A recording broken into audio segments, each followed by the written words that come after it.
rådet och tyckte att hon skulle leda regeringssammanträdena. Sen blev hon enda gången hon var positiv med Gustav III, det var när han gjorde själv en statskupp. Då lär hon ha sagt, ja men det är nog min son.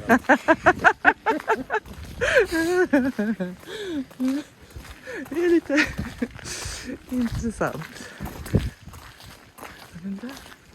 Här vet jag inte vad det är för något. Det är nog aldrig gått.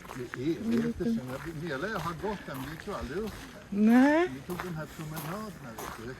Vilka då menar du? Här finns ju en lång promenad som man kan ta runt. Ja, okej. Kolla den där gamla eken där.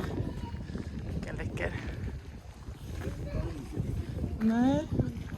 De är fan även som röda. Hon kom ju från Preussen, va? Mm. Och så att ett tag fick hon bli ställföreträdande regent i svenska Pommern för att bli av med det. Det här är fågelhuset i det här. Hon konstruerade ju snabbt vidare. Det är nät där. Hade de fåglar?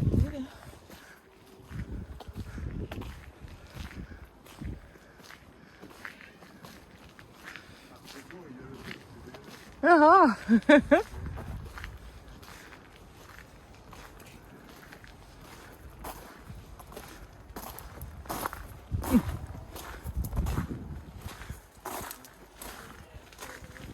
Men det ser ju just det, Gustav II Adolfs fru blev jänka då.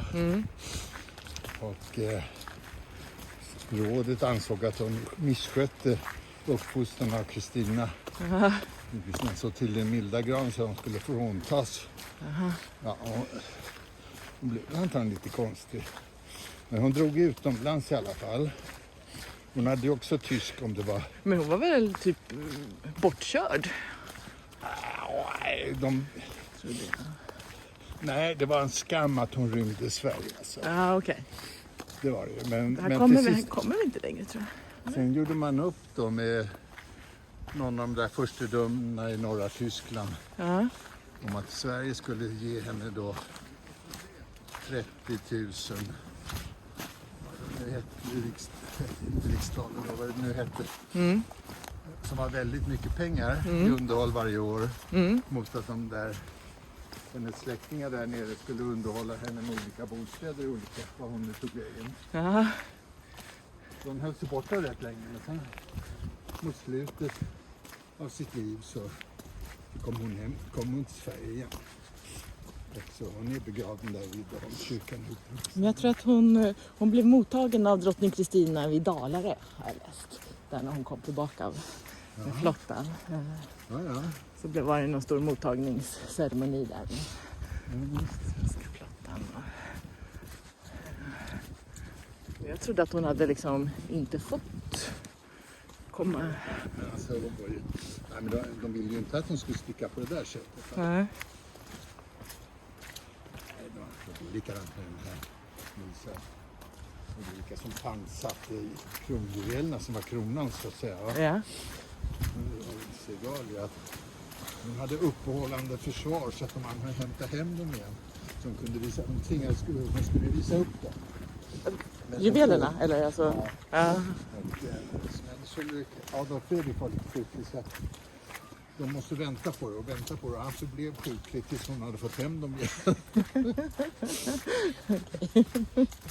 Ja, det är bra.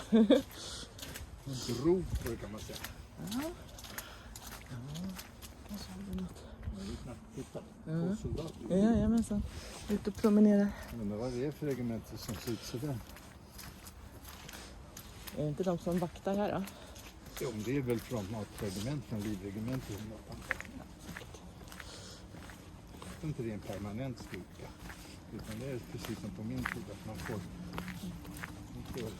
hårdra ingå i styrkan viss tid. Typ 14 dagar innan det var de där officerarna. Jag tyckte det var så roligt att vara chef i Stockholm. Min pappa, han vägrade. Han tyckte inte det var något bra. Vakt i slottet. Eller hur? Det verkar väl inte... Det verkar riktigt tråkigt tycker jag. Stå där och... Alltså helt fokus. och Det gör mig bara ont när man har på med sina fåniga grejer. ja, vi var hemma hos våra kompisar Oskar och Ulrika igår, han som är jurist. Ja. Han sa att han hade nog börjat tänka på det här med juristgrejen, för han hade sökt vapenfri tjänst i lumpen. Och sen hade han ändå på något sätt vapenvägrat på det. Och då blev det jättekonstigt för dem. Det blev liksom, de visste inte riktigt vad de skulle göra med honom. Det var någonstans där han tyckte det började bli intressant med juridik. Alltså, om man vapenvägrade så var man ändå tvungen att göra tjänst på något sätt. Ja. Alltså, jag fick ju göra civilförsvarstjänst. Ja.